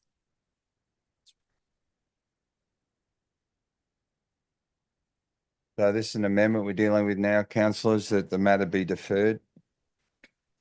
Can I explain? Yeah, Just just to one return to the moment. You room. need a seconder. Oh. Do you have a seconder for this motion? Councillor Cameron. So I'd like to second that motion. Thank you. Councillor Callaghan, you can speak to your amendment. Thanks. I do, and the reason being, there are policies and procedures in place for our committees that is a level of turnover, and I think what we've heard this evening is someone in excess of 5 years wasn't returning to it, but another person with 5 years has. I think it wouldn't hurt for the staff to probably even see the applications, perhaps of the people that have put forward for it, and see who they think could be the most suitable candidate as well. Thank you. Councillor Baker, you have a question? Yes, please, Mayor Mack. Through you to the most appropriate member of staff. The previous Aquatics Advisory Committee, was that part of Wodonga as well? Mr. Glass? Thank you for your question, Councillor Baker. There was a representative from Wodonga Council on the previous advisory committee. Wodonga Council are now available, representative on invitation only. Follow up? Yeah, the follow-up question. So it was a different committee in its makeup prior to this? No, it wasn't a different committee. Sorry, they were a invited observer to the committee for the Albury Regional Aquatic Centre. Thank you. Thank you. Any other questions or debate? Councillor Glacken speaking against the motion to defer. Thank you. The amendment. Thank you. Thank you. The reasons are stated in supporting a deferral. I can't agree with. The terms of reference are clear. It does indicate that they should be 2-year periods. The suggested changeover this time is appropriate. We're adding an additional person. There is one new person in addition to the additional person who is now new, and that the staggering of the committee members enables us to have continuity from the community as we move forward with this committee. So therefore, I cannot support deferral, and I am encouraging councillors not to support this amendment to what was the original motion, and that is that we deal with it tonight. We enable that committee to progress. We enable our community to know who will be on that committee. No doubt there will be considerable work for that committee in the very near future. We've just tonight agreed that the Lavington pool will be going out to consultation. So I think it's important that we have this committee working now. Thank you. Thank you, Councillor Glacken. No speakers for or against. I'd just like to speak against this amendment. My rationale is quite simple. The staff have made a decision and have done it through a quantification system. The staff have provided us with the report. The report reads accurately to my understanding. Whilst the debate previously was about who, what, when, I just believe that the debate in relation to changing the membership was lost. I don't believe deferring this item is going to justify or provide us with any further information that we don't already have. And I just will not support this amendment, and I'm happy now for Councillor Callaghan to close her debate. Thank you. Thank you, Mayor Mack. I suppose in closing debate, it really is why have terms of reference in the first place if you're not following the terms of reference? All I heard was in excess of 5 years and similar. And I think that goes against the terms of reference. Why have a policy or terms of reference if we're not going to adhere to it? COVID is no longer an excuse to maintain options outside of the terms of reference. Thank you. Okay, happy to put the amendment. All those in favour of the amendment? Those against? The amendment is lost. We revert back to the foreshadowed motion and the original motion. Councillor Hudson has already spoken to that motion. Do we have any further speakers for or against that motion? Councillor Hudson, do you wish to close debate on that motion? Thank you, Mayor Mack. Happy to put the motion. All those in favour? Those against? The motion is 1. Thank you. Thank you, councillors. 13.4 Albury Gold Cup Public Holiday Draft Stakeholder Engagement Plan. Thank you, councillors. Councillor Glacken. Thank you. To move the recommendation as a motion, that council endorse the stakeholder engagement plan and authorise officers to undertake consultation to determine the level of support for Albury City to apply for a half or full day local public holiday for the 2026 and 2027 Albury Gold Cup, and B, receive a further report outlining the outcomes of the consultation process and a recommendation as to whether to proceed to the application process. Thank you. Thank you, councillor Glacken. Councillor Cameron. At the risk, Mr. Mayor Mack, of slavishly following the recommendations of staff, I'd like to second the motion. Thank you. Thank you, councillor Cameron. Councillor Glacken, did you wish to open debate? Thank you. It is well noted that I don't slavishly follow every report or recommendation of staff. I'm incredibly discerning as to which ones I will follow. And it's based on community consultation, community feedback, the requirements of us under the Local Government Act, but also really the sensibility of some of the suggestions that come forward as recommendations in reports, whether they be from the staff or indeed from councillors as well.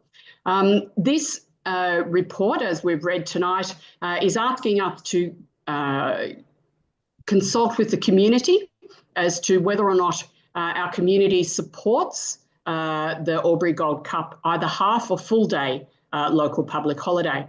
And in essence, we're asking that this would be considered for a 2-year period for efficiencies and effectiveness, which of course I will support because a 2-year plan forward is really much more efficient and effective for us as council, but also for our community. The reason that we're consulting this time, or the report suggests that we consult for either a half or a full day public holiday, is on the basis that this was part of the feedback we received from our community in the last consultation period. There was feedback suggesting that a half day was more inconvenient than a full day would be. So it's important that we pursue the opportunity now to undertake that as part of our consultation, whether it would be a half or a full day for the Albury Gold Cup. I have no doubt that we will hear from a large number of people from a wide range of background reasons as to why they support or not. And there will be economic, social and community and cultural aspects that will be raised by people in the feedback. And that's great. Look forward to reading the report when it comes back to us and trust that councillors will support this community consultation that we're proposing now. Thank you. Thank you, councillor Glacken. We have another speaker for, no speakers against or questions. Councillor Hudson. Thank you, Mayor Mack. I speak in support of this, and I just would like to encourage the community to make use of the free text option when they're completing the survey. For example, if you don't support a public holiday for a horse race, but you do support it for another reason, that gives you an opportunity to make that clear. Thank you, councillor Hudson. There appears no further questions or debate. Councillor Glacken, did you wish to close debate? Yes, thank you. Councillor Hudson is absolutely correct. We need to encourage people to complete the survey, but also provide us with additional feedback with reference to this. It's about supporting a Gold Cup, but does it support other things as well in our community? Do people go to the horse races to see the horses racing, or do they go there because it's a cultural and significant community event in our community? All of those things need to be considered by the people undertaking this survey, and look forward to reading that free text feedback. Thank you. Thanks, councillor Glacken. Thanks, councillor Hudson. Happy to put the motion on that. All those in favour? Anyone against? The motion is carried. Thank you, councillors. We've got the 13.5 draft reconciliation action plan, scope and stakeholder engagement plan. Councillor Cameron, Sorry, that was accidental, Mayor Mac. did you want to move it? No. Okay. Mover, thanks. Councillor Callaghan. Thank you. I'd like to move the recommendation that council endorse a project scope and stakeholder engagement plan for the development of Albury City's second Innovate Reconciliation Action Plan. Thank you. Councillor Bullivant. Happy to second that, Mayor Mac. Councillor Callaghan, do you wish to open debate? I will hold my right of reply. Thank you. Are there any speakers for or against? Councillor Glacken speaking for. Thank you. Thank you. Yes, I support the Reconciliation Action Plan and the fact that this is our second iteration. We have a really good community. Albury is a fantastic place to live, and it's because we have a really responsive community to the various components within that community, and we function very well. And this action plan assists us in taking that forward even further. So thank you very much. Thank you, councillor Glacken. Okay, so we have no further speakers for or against. Councillor Callaghan, did you wish to close debate? Thank you. Happy to put the motion. All those in favour?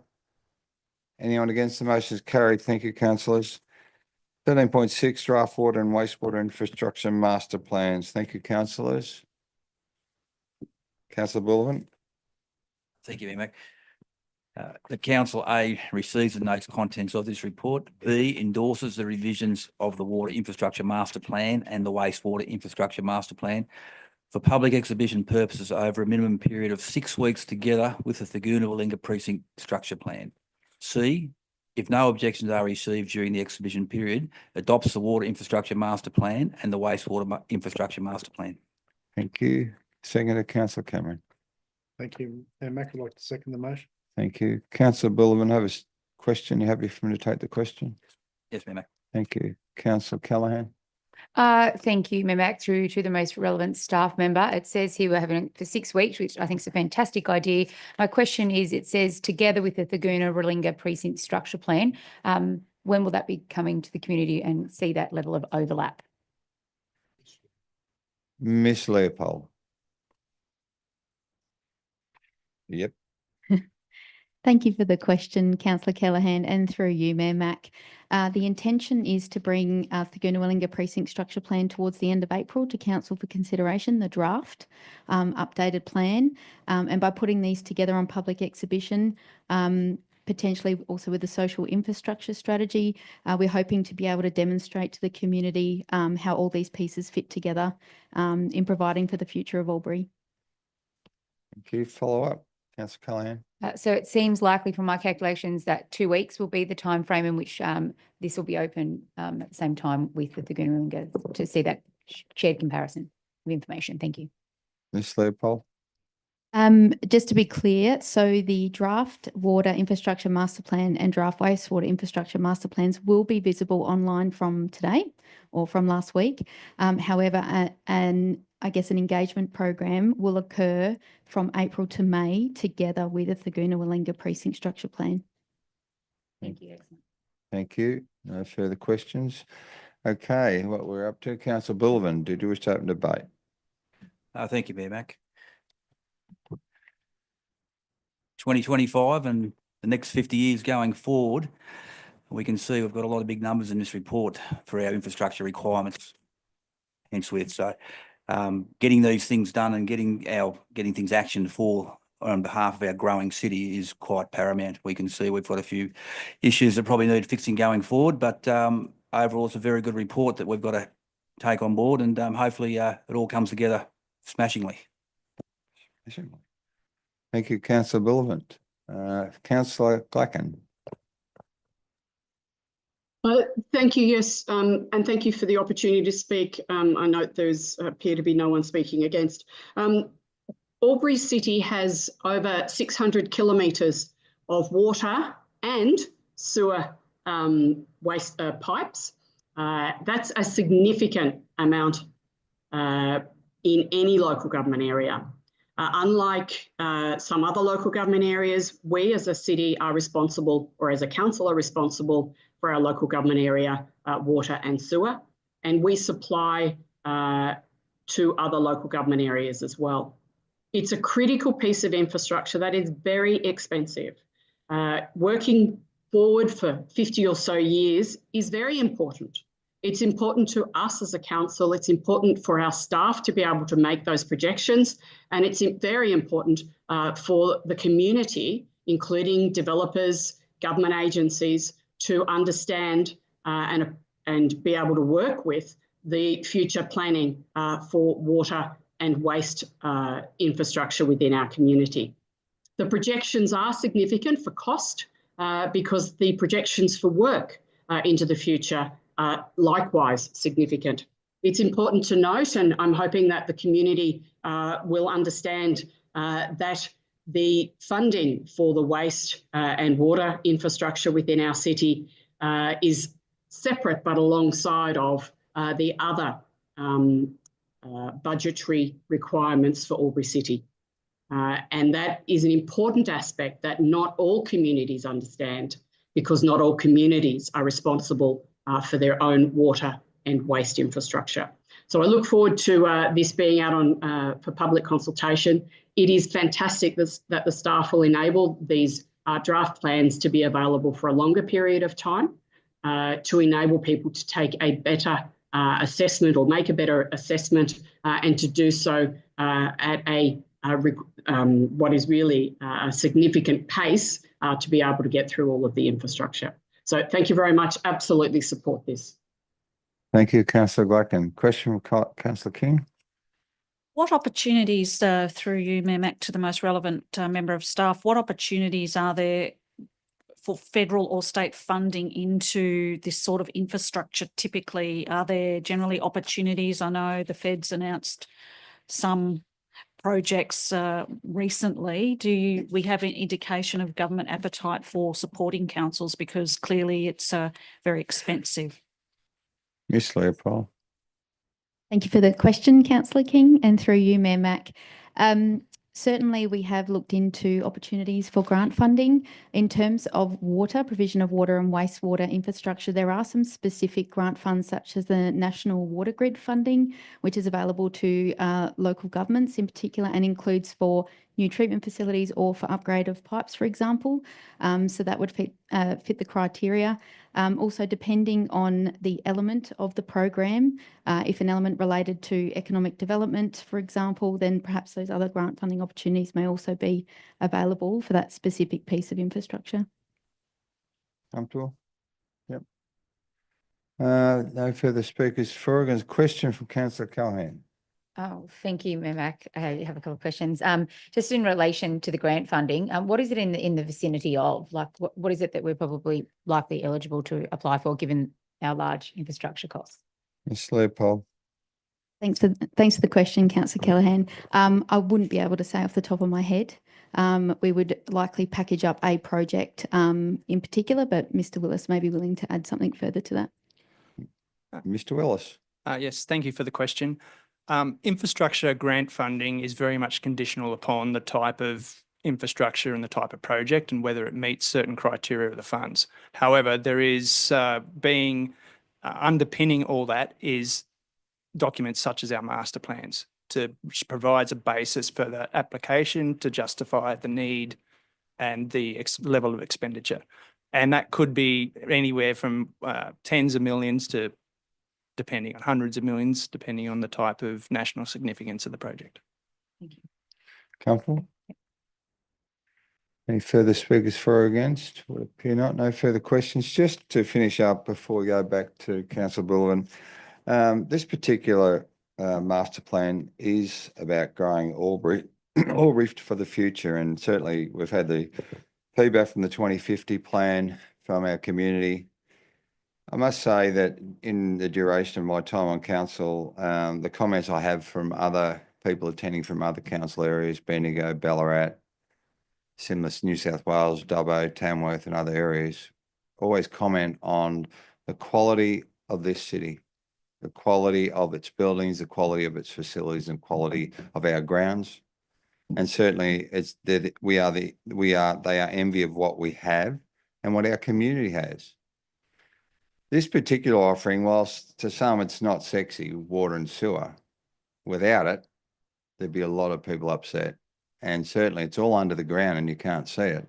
But if you didn't have it, life as we see it now wouldn't exist, because I can't see us trucking in litres and litres of water to try and feed a population of 57,000 people. Conversely, I don't see how we could truck out God knows how much sewer to meet the needs of this community. This is about future-proofing our community now and into the future. And certainly, as the community understands, during heavy rain events, we've had discharges into the gutters from sewer. We've had discharges into toilets from sewer because the water infiltrating the system is overloading the system. We have 1 point of sewer release right now, and that's to Kramer Street and out to Waterview.